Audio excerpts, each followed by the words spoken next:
মিজান ভাই, জি ভাইয়া। আজকে আপনি যাত্রাবাড়ি রায়েরবাগ চলে আসলেন এতিমখানায়। আসলে হঠাৎ করে এতিমখানায় কেন আসলেন আমাদেরকে নিয়ে? এতিমখানায় আইছি ভাই, আমার হোটেল যত যায় সব অসহায় মানুষ, আর আমগো কাজ কারবারে অসহায় মানুষ লিয়া। কিছু ভাইরালের আছে মনে করেন এই ট্রফিক লিয়া ব্যবসা, কিছু ভাইরালের আছে গুতাগুতির ব্যবসা, কিছু ভাইরালের আছে মনে করেন ওই যে এক করণের ব্যবসা। আমগো আবার হেডা নাই, আমগো আবার একটা ব্যবসা আমরা যদিও অ্যাড করি এই অসহায় খোলা ভাইলে, যেমন এতিম মাদ্রাসা অসহায় যেটা হেডা, আবার যেমন লেঙ্গা লুজা অসহায় খাইতে পারে না, অনেকের মানি ব্যাগ লইয়া যায় গিয়া গাড়ির তনে আয়া কয় বায়াঙ্গর তনে মানি ব্যাগ ছিল লইয়া গেছে গিয়া একবেলা খাওয়ান যাইবনি। তাই আমি আবার মনে করেন দেই আমার কামই হয়েছে গিয়ে এইসব রাস্তায় আওয়ার ফরত না আলহামদুলিল্লাহ আমি অনেক বর্তমানে 2 লাখ টাকা বেচা কিনি করছি আমার এই বাইরের পরে। বর্তমানে যখন না চিন্তার 20,000 টাকা বেচা কিনি করছি আলহামদুলিল্লাহ, অনেক লাখ লাখ টাকা বেশি। আর আমার যত কাম আছে এই অসহায় ফোলা ফ্যান্ডির কাম আমাকে এনে বসেন না, কোনো মাদের ছিল না। এই ঠান্ডার ভিতরে এই ফোলা ফ্যান্ডি বইয়া থাকতো, ছোট ছোট ফোলা ফ্যান্ডি।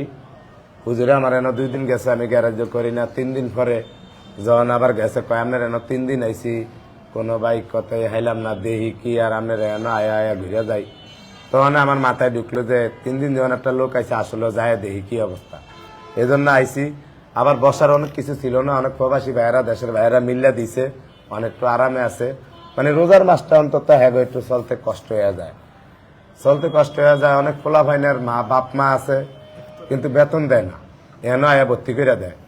আবার মনে করেন অনেক পোলা ভাইন আছে ওর বাপ মা নাই, আরেকজনে হালে, সেসব পোলা ভাইন হয় না এই মাদ্রাসায় ভর্তি করে দেয়। যেমন এনে 30 জন পোলা ভাইন হারলে অন্তত 10 জন পোলা ভাইন ফ্রিতে সার্ভিসে রাখা হয় আর ফ্রিতে খাওয়ানো হয়। ওই টিয়াটা গোছাইতে একটু হিমশিম খাওয়া যায় আমগো হুজুরেরা।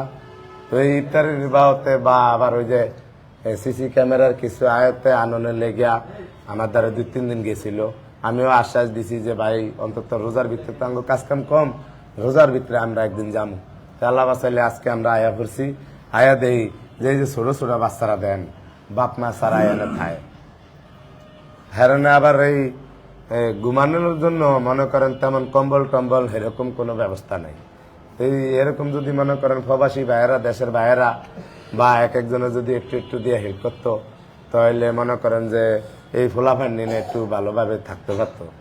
যেমন একজনে যদি একটা খাড়ের কম্বল দেয় বা কম্বলের কিনা দেয় বা কম্বলের টিয়া দেয়, এরকম 4-5টা ফোলাফান ওই কম্বল ঘুমাই থাকতো, নিঃশ্বাসটা সুন্দর করতে নিতে থাকতো। আবার এক একটা ফোলাফান টাউনের অবস্থা তো বুঝে নেই, যেমন বিল্ডিং এর ভিতর বাইরে যাইতে গেলে কই যায়, সামনে কিন্তু 2 দিকে 2টা সিসি ক্যামেরার দরকার। হের রুমের ভিতরে অন্তত 2 রুম ও 2টা সিসি ক্যামেরার দরকার। এরকম ধরনের একটু সিস্টেমটা হইলে ফোলা ফান্ডিনের একটু ভালো হইতো। হুজুরে তো হলো খাবায় অন্য জায়গাও দেয়। এই আমার মতো অবস্থা, যেমন 20 জনের তো টিয়া লই হতাই বেসলে 10 জনের তো লই না, এই তো এইরকম ব্যবসা। এই জন্য এই মূলত না এই যে মাদ্রাসায় টিভি মানে মনিটর দরকার, সিসি ক্যামেরা, যাতে এইখানে অনেক বাচ্চারা আছে যাতে ওরা মানুষের কোনো প্রবলেম না হয়। আর এখানে অনেক এতিম মানুষ আছে, ওদের খাওয়ার অনেক কষ্ট হয়। এই কারণে রমজান ইফতার সেইটা ভালো খাওয়াতে চাই যাতে বাচ্চারা রোজা রাখে, সবাই রোজা রাখে, একটু কষ্ট হয়। ছোট ছোট বাচ্চা রোজা রাখতে চাই, যে ছোটরা রাখতে দেই না না, এইসব বাচ্চা ফোলা ফানে রানে না রাখতে তো চাইবই না, রাখতে চাই না। 3 বছরও আছে না না না দিয়েন না ভাই, এদেরকে রাখতে দেওয়া যাবে না। আমি বলছি যে খেতে হবে।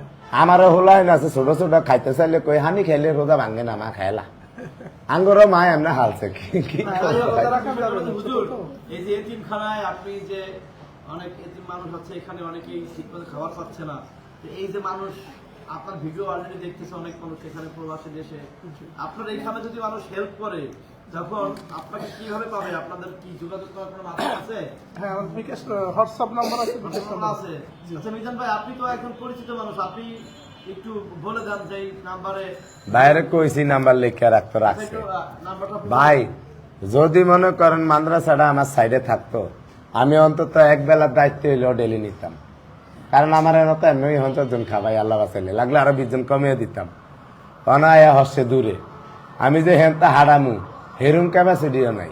এই রাস্তা ভার হইতে হারা দিন ঢাকার তনে একটু লাইতে মানে হারা দিন শেষ। আমরা তালা বাসালে আমগো মাদ্রাসার বিকাশ নাম্বারটা 01738530775। আবার কই ভাই 01738530775 লাস্টে। আমার ভাই একটাই কথা, আপনার ঘরেও কষ্ট করে নাই, আপনার করতেন যদি এসব ফলাফাইন কিছু চাইতো আপনারা না দিয়ে হাঁটতেন না। আপনারা যারা ভিডিও করেন ফলাফাইনের চেহারার দিকে চাইলেই তো বুঝুন যায়, একজন লোকের দিকে চাইলে আর ভিতর কথা অন্তত কিছু কালেক্ট করেন যায়। রমজানে একটু ইফতার সেহরির দিকে খেয়াল রাখলে বেশি ভালো হবে, একটু ভালো খাইতে পারবে, ভালো থাকতে পারবে। আমার এখানে আমার কোনো পার্সেন্টেজ নেই, আমি কিছুই লাভ করি না, বরং আমি যেখান থেকে যা পাই এটা ওদের কিছু ব্যয় করি, বরং ওদের ভাই। ভালো খাওয়ানোর জন্য। ওরা যদি ভালো খায়, ভালো পড়বে, এ ভাই ওরা ভালো কিছু করবে, এটাই আমার উদ্দেশ্য, আর কোনো উদ্দেশ্য নেই। মরে গেলে এই 3200 টিয়ার কাপড়ে যত দামি হোক, আমরা তখন বাংলাদেশ সরকার মরে গেলেও কিন্তু কার এটাই না, টিয়া কিন্তু লগে যায় না, এটা পকেটও নাই, আল্লাহ বাজাইলে এই জামা কাওরে, বুঝলেন না? তো আর কি জানান নেই, লক্ষ লক্ষ কোটি কোটি টিয়া দিয়ে যায় মানুষের হজ করতে, কি লিখে যায়, বিশ্বাস আসে দেখেই যায়।